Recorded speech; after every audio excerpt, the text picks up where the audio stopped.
Long term goal तो obvious था कि मेरे को ये क्लियर करना है। बेस करेक्ट होना पड़ेगा, नहीं तो क्वेश्चन हिलेंगे भी नहीं। कभी कभी हो जाते थे, कभी कभी नहीं होते थे। जो नहीं होते थे वो मैं सर से पूछता था कि क्यों नहीं होते थे। उससे बेसिक मतलब खून में आ, और वहाँ से सेम एग्जैक्ट क्वेश्चन आते थे। जस्ट बिकॉज कोई और मतलब तुमसे ज़्यादा फास्टली ग्रो कर रहा है, इसका मतलब ये नहीं है कि तुम पीछे हो सकता है कि तुम अपने सबसे बेकार समय हो और वो सबसे अपने बेस्ट समय में है। फोकस एक ही जगह पे टिका हुआ था कि मुझे कल से बेहतर बनना है, और मैं किसी के 7वें दिन अपना पहला दिन से कंपेयर करूं। हाय एवरीवन, आज एक नए वीडियो के साथ आ चुके हैं और आज हम एडुपेस एकेडमी सिलचर में आ चुके हैं और आज तमाम वो सारी स्ट्रैटेजीज आपके साथ बात करेंगे, उनके साथ डिस्कस करेंगे। उन्होंने JEE मेंस क्लियर किया है और आज वो सारे तमाम स्ट्रैटेजीज जो आपके लिए जानना जरूरी है ये आप तक पहुंचाएंगे। चलिए इस वीडियो को शुरू करते हैं बिना देरी करते हुए। तो सबसे पहले मैं इंट्रोडक्शन देता हूँ। इनका नाम है विनीत और इनका नाम है ग्रंथ, और वो अपने बारे में भी डिटेल में बताएंगे कि उन्होंने कितना स्कोर लाया है, क्या परसेंटेज लाया है, और सारे स्ट्रैटेजीज जो आप तक पहुंचाने हमारे लिए इंपॉर्टेंट है वो सारे भी आज डिस्कस करेंगे। तो चलिए आगे बढ़ते हैं। तो आप लोग दोनों का इंट्रोडक्शन बताइए कि आपका कितना परसेंटेज आया, क्या स्कोर था। तो जरा आपसे स्टार्ट करते हैं। ठीक है, मेरा नाम है ग्रंथ अग्रवाल। मेरे JEE में स्कोर थी 211 आउट ऑफ 300 और परसेंटाइल थी 98.97 और मेरे क्लास 12 के बोर्ड में आए हैं 94.8 और मेरे क्लास 10th के बोर्ड में आए थे 93। ओके, विनीत आप बताइए। हेलो, मेरा नाम है विनीत चंदा, आई एम फ्रॉम सिलचर। तो मैंने इस बार JEE मेंस 2024 दिया जिसमें मेरा 98 परसेंटाइल है और 31,135 मेरा रैंक है। मैंने मेरा क्लास 10 सेंट किप्टानियो से किया जिसमें मेरा 96 परसेंट था और क्लास 12 में मेरा 92.4% है। ओके विनीत आप बताइए, मेरा क्वेश्चन आपसे होगा और आपको भी पूछेंगे ग्रंथ कि पहला क्या वो कदम था जो आपने जब JEE प्रिपरेशन के लिए आपने शुरू किया था, तो क्या आपने डिसाइड किया था, क्या आपके माइंड में चल रहा था, क्या स्टेप था पहला, थोड़ा बताइए। तो पहले क्लास 10 में मुझे पता था कि मुझे JEE करना था क्योंकि बायोलॉजी में इतना मुझे इंटरेस्ट नहीं था। तो जब मैंने पता किया कि JEE मेंस में फिजिक्स, केमिस्ट्री, मैथ्स है और मैथ्स में मुझे बहुत ज़्यादा इंटरेस्ट था, तो इससे मैंने शुरू कर लिया था मेरा प्रिपरेशन। तो आपने प्रिपरेशन शुरू किया, तो एक्साइटेड थे अब मतलब करने के लिए, कैसा था, क्या था वो सिचुएशन? तो पहले मैं एक्साइटेड ही था, मतलब फिजिक्स, केमिस्ट्री, मैथ्स पढ़ने जा रहा था, मतलब नया नया चीज़ सीखने जा रहा था। बाद में मतलब जब देखा कि टफनेस बढ़ने लगा था तो थोड़ा एक्साइटमेंट कम होने लगा, मोटिवेशन कम होने लगा। पर जब मैंने कंटिन्यू करना शुरू किया और बाद में रिज़ल्ट आया तो मुझे लगा सब वर्थ इट था। ओके ग्रंथ आपको पूछते कि आपका पहला कदम क्या था जब आप सोच रहे थे कि हाँ अभी कदम लिया जा सकता है, और उस टाइम आपका एक्साइटमेंट क्या था, आपका क्या थॉट्स चल रहा था? तो मेरे लिए it was more of a rapid thing कि मेरे 10th में मैथ्स में बहुत अच्छे आए थे, पर उसके पहले मेरे को समझ में आ गया था कि मेरे को इसमें इंटरेस्ट है, तो मेरे को इस लाइन में आना है। और मैंने देखा था मेरे अराउंड लोगों को कि जो लोग 11th में साइंस करते थे पर वो एंट्रेंस की तैयारी नहीं करते थे, उनके लिए बहुत हार्ड होता था आगे ड्रॉप लेकर तैयारी करना। तो मैंने सोचा कि मेरे को अभी इसके साथ ही स्टार्ट करना है, और उसके बाद मेरे को इंटरेस्ट वगैरह तो आया था, पर शुरुआत में जो एक्साइटमेंट था वो मेरा नेक्स्ट लेवल पे था। और वो शुरुआत के एक्साइटमेंट में मैंने ठीक ठाक पढ़ाई करके जो मतलब वो एक कंटिन्यूस आई थी मेरी 3-4 महीने की, वो बहुत स्ट्रांग थी। और उसमें पूरा बने रहना, लाइक आप पूरा ग्लूड हो चुके थे पढ़ाई में वो और हाँ उस 3-4 महीने में था ऐसा, बाद में ऑब्वियसली ब्रेक हो गया था। ब्रेक हुआ था तो आपने फिर से जम कर किया, तो ब्रेक कितने टाइम के लिए आपने दे दिया था? ऐसे पढ़ाई में ब्रेक नहीं हुआ था, पर मेंटली थोड़ा सा ऐसा हो गया था कि अब उतना जोश नहीं था। सब स्टूडेंट के साथ लगभग होता है, मतलब आपके हिसाब से तो आपका हुआ था, लेकिन वैसे तो होता है, देखा जाता है। मैंने 1 वीक के लिए ऑफ लिया था कुछ रीजन से, उसके बाद स्पेशली मेरा मतलब ब्रेक हो गया था। वो फ्लो जो होता है वो फ्लो ब्रेक हो गया था, रिदम वो, हाँ फिर वो रिदम वापस आता है, लेकिन टाइम थोड़ा सा हो जाता है, उसमें बने रहना तो इम्पोर्टेंट है। तो स्टूडेंट जो भी देख रहे हो, रिदम ब्रेक हो सकता है, कंटिन्यूटी ब्रेक हो सकता है, धीरे धीरे वो चीज आप बने रहिए। किसी दिन कम पढ़ाई होगा, किसी दिन थोड़ा ज्यादा होगा, इट्स ओके, लेकिन कंटिन्यूटी के साथ रहिए और आपके लिए भी सक्सेस लाना कोई बड़ी बात तब तक नहीं रह जाएगी। लेकिन एक चीज जानना चाहूंगा मैं दोनों से ही, विनीत से भी और ग्रंथ से भी, कि आप लोग का, क्योंकि इंसान का देखा जाए स्टडीज में तो शॉर्ट टर्म गोल्स भी होते हैं और लॉन्ग टर्म गोल्स भी होते हैं। ठीक है। तो वैसे ग्रंथ आपका क्या था, शॉर्ट टर्म गोल्स अगर, और मैं अगर लॉन्ग टर्म वाली प्रिपरेशन?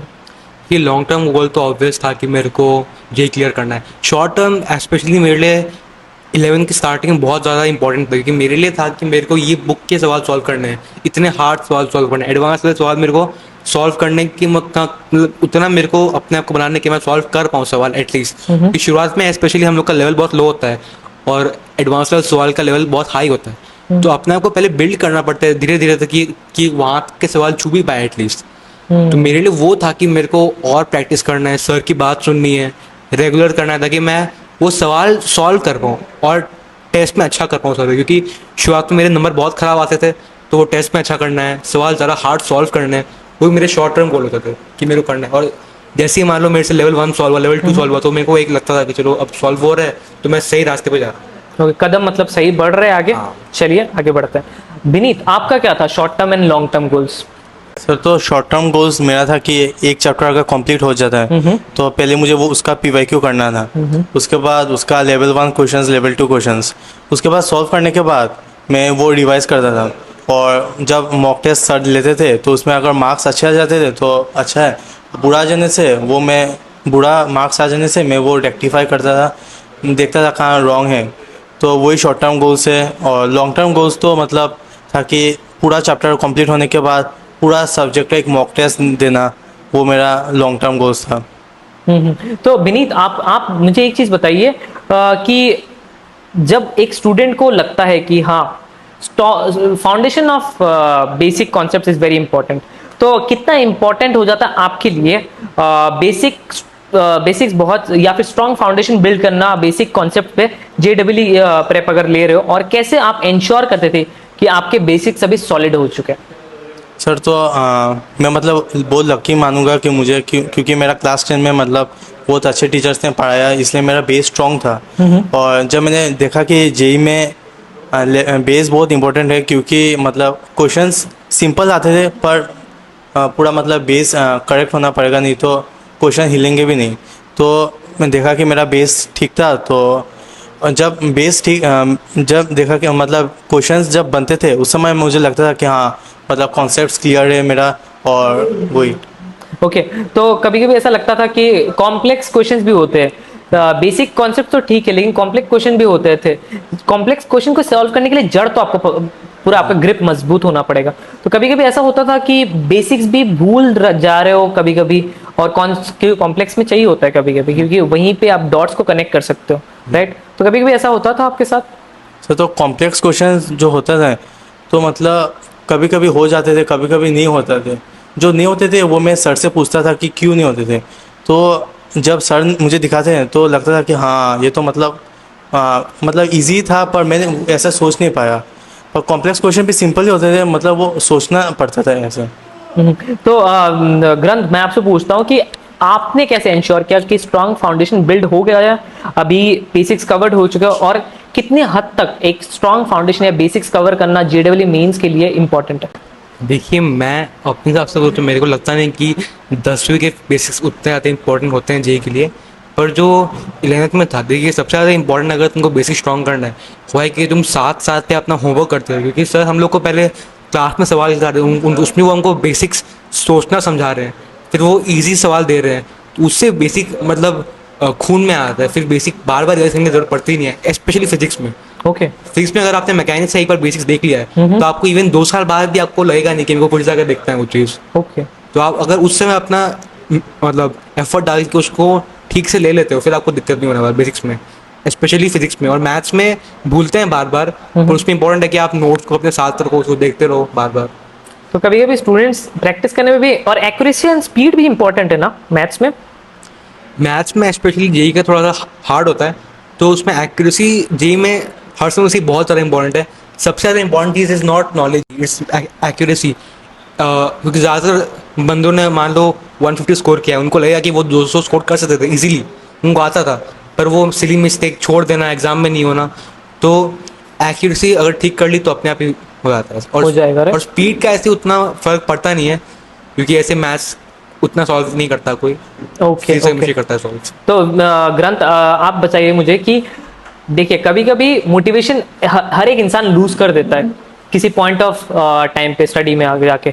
तो कैसे आप बने रहते थे या मोटिवेटेड रहते थे लंबे घंटे तक? पढ़ाई तो डट के करना पड़ता ही है क्योंकि इतना बड़ा टफ एग्जाम होते हैं। तो आपका क्या रवैया था जब आप जेडब्ल्यू मेंस के लिए प्रिपरेशन कर रहे हैं, मोटिवेटेड रहते थे और हाँ आप जम के तब पढ़ाई भी करते थे? तो अगर मैं मोटिवेशन ब्रेक करता था, मान लो एक दिन मेरे को पढ़ने का मन नहीं कर रहा है, तो फर्स्ट स्टेप होता है कि आप दिन में उठते ही सबसे पहले शुरू करो पढ़ना। तो आपका 2-3 घंटा मतलब ऑलमोस्ट एफर्टलेसली निकल गया। उसके बाद दिन में मैं ब्रेक ले लेके पढ़ता रहता था कि मतलब रहना है, बस थोड़ा थोड़ा पढ़ते रहना है, छोड़ना नहीं है मेरे को किसी भी हालत में। कि एक बार फिर मैंने पढ़ना छोड़ दिया तो मेरे मन में रह गया मैंने एक दिन छोड़ा है, फिर मैं 2 दिन छोड़ूंगा, फिर वैसे वो फ्लो खराब हो जाता है। तो मतलब उतना नहीं कर, अगर उतना नहीं हो रहा है फिर भी एटलीस्ट एक रहना चाहिए, फ्लो रहना चाहिए। तो विनीत आपके लिए क्या था कि आप लंबे समय के लिए डटे रहते थे और मोटिवेटेड रहते थे? कोई ऐसा था तरीका जो आप बताना चाहते हो स्टूडेंट्स को? तो सर मुझे ऐसा लगता है कि मोटिवेशन मतलब इसका कोई फ़ायदा नहीं है मोटिवेशन का। मेन चीज़ है डिसिप्लिन। तो मतलब जेई में बहुत सारा मतलब ऐसा टाइम आएगा कि मोटिवेशन नहीं होगा, मतलब पढ़ाई करने का मन नहीं करेगा, नहीं तो कोई ऐसा क्वेश्चन होगा जो नहीं सॉल्व हो रहा, तो ऐसे ही मोटिवेशन डाउन हो जाएगा। पर डिसिप्लिन रहना सबसे ज़्यादा इंपॉर्टेंट है, क्योंकि जब डिसिप्लिन रहते हो तो ऐसे ही मतलब ऐसे ही तो आप लोग पूरा टॉपर में बन जाते हो, क्योंकि मैक्सिमम टॉपर्स डिसिप्लिन रहते हैं, इसलिए वो उन लोग मतलब ये क्रैक कर पाते हैं ये एग्ज़ाम। ओके, तो डिसिप्लिन एंड कंसिस्टेंसी, ये हाँ। दोनों परसिवरेंस का भी जिसको हम नाम देते हैं, तो वो अगर आपने एक बार क्रैक कर दिया उस कोड को, तो मतलब आपको रोकना तो फिर क्या ही बात है, राइट? आपको कोई भी रोक नहीं सकता। तो चीज तो है कि आप प्रेपरेशन, कभी कभार चैलेंजिंग फेसेस भी आते हैं, अप्स एंड डाउन्स आते हैं, उसके बाद like you go through those tough faces और उसके बाद आप रीगेन करते हो फिर से अपना energy and then you get back. ठीक है, तो ये सब तो जानने को मौका मिला। लेकिन अगर मैं आप दोनों से पूछूं, विनीत आप मुझे बताइए, क्या आपका डेली रूटीन रहता था पढ़ाई को लेकर जिसको आपको आज लगता है जब मुड़ के देखते हो कि हाँ ये तो था एक चीज जो आज मेरे कंट्रीब्यूट करता है मेरे सक्सेस में? तो क्या वो रूटीन था आपके लिए? सर तो मेरे पास पूरा दिन मिलता था पढ़ने के लिए। तो पहले मैं उठता था, उसके बाद मैं एक बार मैथ्स देखता था, क्योंकि मतलब मैथ्स का जब क्वेश्चन सुबह सुबह सॉल्व करते ना तो मतलब दिमाग पूरा मतलब फ्रेश हो जाता था, एक्टिव हो जाता था, और नहीं बनते थे तो और मतलब मोटिवेशन आता था करने के लिए। तो मैथ्स लेता था, उसके बाद थोड़ा इनऑर्गेनिक केमिस्ट्री में लेता था, क्योंकि सुबह सुबह टाइम होता है, रट्टा मारने का मतलब चीज़ होता है, तो वो मतलब मैं सीख लेता था इनऑर्गेनिक केमिस्ट्री। और उसके बाद मैं मतलब मेरा रूटीन जैसे चलता था, जैसे फिजिक्स ले लिया, सर ने जो पढ़ाया वो रिवाइज करना था, और डीपीपी सॉल्व करना है, और उसके बाद केमिस्ट्री, उसके बाद मैथ्स, ऐसा चलता है। उसके बाद मेरा शाम को मेरा ट्यूशन होता था, ट्यूशन आने के बाद फिर से एक बार जो ट्यूशन में पढ़ाया वो रिविजन करता था। तो वही सिंपल। तो ये आपका रवैया था डेली रूटीन को लेकर। वैसे मैं पूछूं ग्रंथ से, तो क्या आपका डेली रूटीन था जो आपको लगता है कि हाँ इस चीज ने तो मुझे आज मेंस जेडब्ल्यू मेंस क्लियर करने में मदद किया? मेरे लिए इट वाज मतलब ऐसा कोई हार्ड एंड फास्ट नहीं था कि मैं यही पढ़ता था। सबसे ज़्यादा इंपॉर्टेंट था मेरे लिए कि मैं उठते ही पढूं, मैं एक भी मिनट वेस्ट नहीं करूँ, क्योंकि फिर उससे वो माइंड एक फ्लो में बैठ जाता है, वो मोमेंटम रहता है फिर दिन भर। तो मेरे लिए सबसे ज़्यादा इंपॉर्टेंट था कि मैं अपने टीचर्स के साथ चलूँ, वो जो पढ़ा रहे हैं उसी को रिवाइज करूँ, उसी को प्रैक्टिस करूँ, कि मैं और सर एक सिंक में रहे, कि नेक्स्ट क्लास में ऐसा ना हो कि वो ये सेम चीज़ बोल रहे हो, मेरे को आता नहीं कि मैं क्लास में क्या पढ़ा हुआ है, या मेरे को वो उतना अच्छे से बैठा हुआ नहीं दिमाग में। अगर तुम उनके साथ सिंक मेंटेन करोगे, उनकी बातें मानोगे, तो तालमेल जिसको बोला जाता है, तालमेल अगर रहेगा तो मतलब तो आगे बढ़ सकते हो। Got it. सो आप मुझे बताइए ग्रंथ कि क्या आप प्रायोरिटाइज करते थे हाई वेटेज मार्क्स या फिर टॉपिक्स को पहले ही, और ज्यादा वेटेज देके पढ़ने में उन टॉपिक्स को आपको मदद हुआ है? क्या आपको ये भी लगता है? प्रेप के टाइम पे स्पेशली मतलब जेई के 3-4 महीने के पहले के बात कर रहा हूँ, तो मैंने ये किया है कि मैंने बहुत ज़्यादा मतलब लो वेटेज टॉपिक या जो टॉपिक उतने इंपॉर्टेंट नहीं है पर हार्ड है, उससे बहुत ज़्यादा टाइम वेस्ट किया है मैंने प्रेप, मेरे को ऐसा लगता है अभी भी। पर स्पेशली लास्ट के कुछ महीनों में मैंने पूरी तरह छोड़ दिया था जो भी इम्पोर्टेंट नहीं है उतना, और जो इम्पोर्टेंट है उस पर ध्यान दिया था। मेरे को लास्ट में आके लगता था कि मैं ये चीज़ तो इतनी ज़्यादा इंपॉर्टेंट थी ही नहीं, इसमें मैं दिमाग मतलब लगाते गया, और कुछ आउटपुट मिला नहीं उससे, पर लास्ट में स्पेशली मैंने ज़्यादा ध्यान दिया उस पर। ओके, तो बाद में पता चला धीरे धीरे कि हाँ यहाँ पे गलती हो गई थी, चलो सुधार लेते हैं, अभी भी टाइम बचा हुआ है, राइट। वैसे विनीत, आपका कोई ऐसा कुछ ऐसा था जो आप फोकस करते थे हाई प्रायोरिटी या फिर हाई वेटेज टॉपिक्स में पहले ही? सर तो हाँ, मतलब मैं फोकस कर रहा कि हाई प्रायोरिटी चैप्टर्स को पहले कर लूँ, क्योंकि वही सबसे मार्क्स स्कोरिंग है। उसके बाद मतलब मैं बोलना चाहूँगा कि जेई में लो स्कोरिंग जो टॉपिक्स होते हैं, मतलब जेई में हर टॉपिक से क्वेश्चन आता है जेई मेंस में, और मेंस में सब टॉपिक से जो क्वेश्चन आते हैं, तो मतलब अगर तुम्हें परफेक्ट स्कोर करना है तो मतलब सारे टॉपिक्स पढ़ना पड़ेगा। और एडवांस में क्या होता है कि सभी टॉपिक से क्वेश्चन नहीं आते, पर वो टॉपिक्स रिलेटेड होते हैं। मतलब एक क्वेश्चन होता है जिसमें सब चैप्टर्स इन्वॉल्व होते हैं, तो अगर आप एक चैप्टर को छोड़ के जाइए तो वो क्वेश्चन सॉल्व भी नहीं होगा, क्योंकि वो उस टॉपिक का पार्ट आपने मतलब पढ़ा ही नहीं। तो मैं बोलूँगा कि मतलब लो टॉपिक्स, लो स्कोरिंग जो टॉपिक्स होते हैं वो मतलब छोड़ के मत जाइए, मतलब थोड़ा पढ़िए, उसका PYQ सॉल्व कर दीजिए, और ज़्यादा सॉल्व करने का ज़रूरत नहीं है, क्योंकि अगर आप छोड़ दिए तो मतलब जेई में बाद में रिग्रेट होगा कि वो आपने क्यों नहीं पढ़ा वही। हाँ, कभी कभी स्टूडेंट छोड़ भी देते हैं, हाँ नहीं आएगा करके, कभी कभी इसको हल्के में ले लेते हैं, उसके बाद लाइक फिर तो रेग्रेट करते हैं। लेकिन अगर मैं दोनों को पूछूं, वैसे तो आप लोग ने ये मुझे बात बताया ही है, लेकिन इसके अलावा भी कोई क्रिटिकल मिस्टेक्स था जो होते थे और बाद में जाके पता चला कि चलो रेक्टिफाई कर लेते हैं, और आपने रेक्टिफाई भी कर दिया, और बहुत स्टूडेंट के साथ शायद ये होता है, तो ऐसा कुछ हुआ था आप लोग दोनों? सर तो मेरा सबसे बड़ा मिस्टेक था कि मैं इनऑर्गेनिक केमिस्ट्री, मतलब पूरे 11 में मतलब इनऑर्गेनिक केमिस्ट्री मैंने अच्छे से पढ़ा ही नहीं। तो बाद में रियलाइज़ हुआ कि इनऑर्गेनिक केमिस्ट्री स्कोरिंग होते हैं सबसे ज़्यादा, ओके। और वही मैंने पढ़ा ही नहीं अच्छे से। तो लास्ट के महीने में मतलब मैं मैं हमेशा NCERT रट्टा मारता था, क्योंकि जे में पूरा मतलब डिट्टो आता था NCERT, और NCERT का इनऑर्गेनिक और ऑर्गेनिक पूरा मतलब मैंने मतलब पूरा हर दिन मैंने रीड किया, और वहाँ से सेम एग्जैक्ट क्वेश्चन आते थे। और मतलब फिजिकल के लिए तो मैं मतलब क्वेश्चन सॉल्व करता था, PYQs वही था मेरा। तो ये आपका रवैया था पढ़ाई को लेकर, आप गलती तो होती है हर इंसान से, और तो सुधार कितना तेजी से सकते हो वो मैटर करता है। हाँ। तो इसे ही आप बाउंस बैक कर सकते हो इजीली। वैसे कोई आपका था क्रिटिकल मिस्टेक जो अपार्ट फ्रॉम जो आपने पहले बताया, उसके अलावा कोई ऐसा क्रिटिकल मिस्टेक और फिर आपने रेक्टिफाई किया? सबसे बड़ा मिस्टेक जो मेरे को लगा था कि एक बार मैंने 11वीं में अपना वो जो फ्लो ब्रेक किया जो है ना आपको जो था मेरा, उसके बाद उसको मैंने रिगेन करने में इतनी गलतियां की है।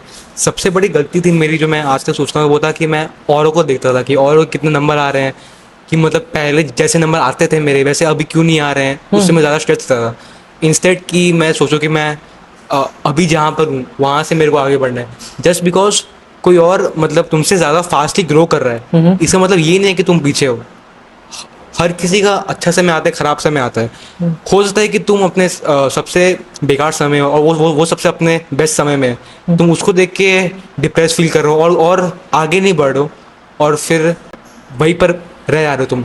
इसलिए मैंने जो लास्ट का महीना था वो मैंने मतलब अल्टीमेट फोकस में था कि मैं किसी से बात नहीं किया था, कोई मेरा दोस्त था किसी से बात नहीं किया कि तुम्हारे कितने नंबर आ रहे हैं, बस मेरे को अपने नंबर मतलब आगे करना है, आगे बढ़ना है, और किसी फर्क नहीं पड़ता मेरा। बस फोकस एक ही जगह पे टिका हुआ था कि मुझे कल से बेहतर बनना है, हाँ। और मैं किसी के 7वें दिन अपना पहला दिन से कंपेयर करूं।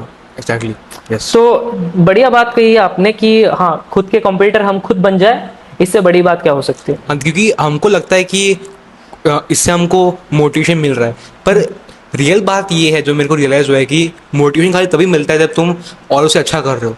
जब तुम खराब कर रहे हो और तुम पढ़ रहे हो और फिर भी खराब ही कर रहे हो, तो वो मोटिवेशन नहीं है, वो फ्रस्ट्रेशन आता है फिर कि मैं पढ़ रहा हूँ, मैं क्यों इंप्रूव नहीं कर रहा हूँ। पर तुम इंप्रूव कर रहे हो, तुम अपने हिसाब से इंप्रूव कर रहे हो, तुम उसके हिसाब से इंप्रूव नहीं कर रहे हो, और तुम अपने आप को आगे बढ़ते हुए नहीं देख पाते और उससे और डिमोटिवेट फील करते हो। वो सबसे बड़ा एक ब्लंडर होता है जो मैं देखता हूँ अभी भी मेरे जूनियर्स कर रहे हैं। तो जो भी बोल रहे हैं ग्रंथ कि आपको पढ़ाई में ध्यान देना तो चाहिए, लेकिन कभी कभी ऐसे फेसेस भी आ जाएंगे, पीक स्टेट्स भी आएगा, आपको डाउनफॉल भी आएगा। उन समय में आप कैसे डटे हुए रहते हो और फिर पढ़ाई को आगे बढ़ाता हो, और कैसे एडवाइस लेते हो जो भी आपसे आगे बढ़े हैं या फिर आपके टीचर से, मेंटर से, गाइड है, और फिर अगर आपने उन चीज़ों को रेक्टिफाई किया तो शायद कुछ चमत्कार हो सकता है जो मेंस क्लियर करने में आपके लिए बहुत बेनिफिशियल होगा। तो मेरा सवाल, बहुत सवालों से एक सवाल है इन सवालों के बीच, कि फैमिली का सपोर्ट कितना इंपॉर्टेंट था आपकी जिंदगी में? तो फैमिली का सपोर्ट तो ऑब्वियसली मतलब इम्पोर्टेंट होता ही है। मेरी मम्मी ने स्पेशली मेरे को मतलब बहुत फैसिलिटीज़ दी हुई थी घर पे।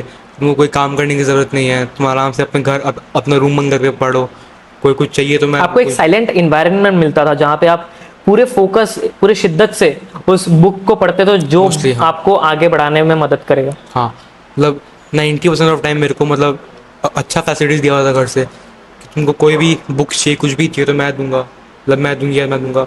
और खाना वाना सब मेरे को मतलब कि मेरे हिसाब से होता था सब कुछ।